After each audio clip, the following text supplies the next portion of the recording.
Liputan Gampong News. Keluarga besar Kementerian Agama memperingati Hari Amal Bakti ke-76 di Kementerian Agama Kabupaten Bireun Senin, tanggal 3 Januari tahun 2022.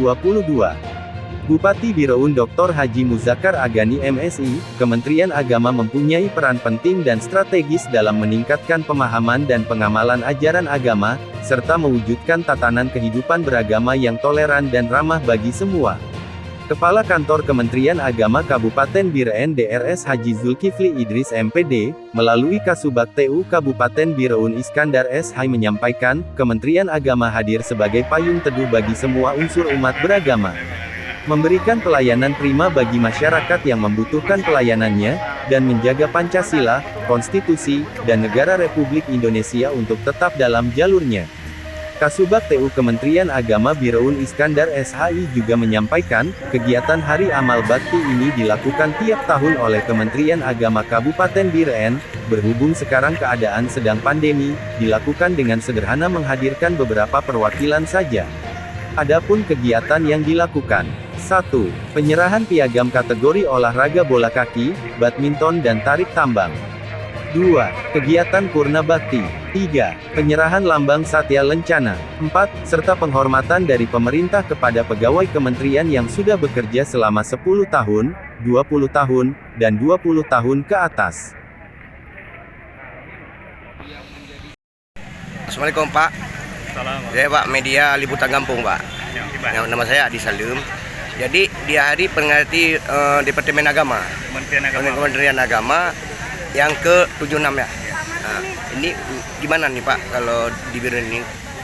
Ya, sebagaimana agenda rutin tiap tahun tentunya kita di Kementerian Agama selalu memperingati hari lahirnya atau Hari Amal Bakti Agama, dan ini yang ke-76.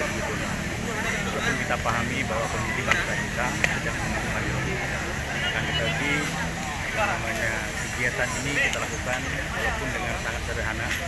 Padahal kita biasanya bisa menghadirkan seluruh layanan umat agama. Tapi karena kondisi pandemi seperti ini, kita menghadirkan hanya beberapa perwakilan saja dari keluarga besar Kementerian Agama. Yang Pak, yang seluruhnya berapakah pegawai ya, staf lah yang mendapatkan piagam seluruhnya di hari yang mendapatkan piagam untuk kategori olahraga itu ada cabang bola kaki, ada badminton, ada tarik tambang, kemudian untuk guru berprestasi, dan juga ada kita lakukan purna bakti dan penyerahan lambang Satya Lencana, yaitu penghormatan pemerintah terhadap pegawai yang sudah 20 tahun, abdi 20 tahun dan 10 tahun. Pak, nama Bapak siapa? Nama saya Iskandar SHI, saya Kasubag TU Kantor Kementerian Agama Kabupaten Bireun. Iya, ya. Makasih Pak ya. Menteri Agama Republik Indonesia, Yakut Kholil Kaumas, mengucapkan terima kasih kepada segenap pegawai aparatur sipil negara Kementerian Agama yang selama ini telah mengabdi dengan tulus dan menjaga martabat, kehormatan, dan kinerja Kementerian Agama. Adi Salim melaporkan dari Bireun, Aceh.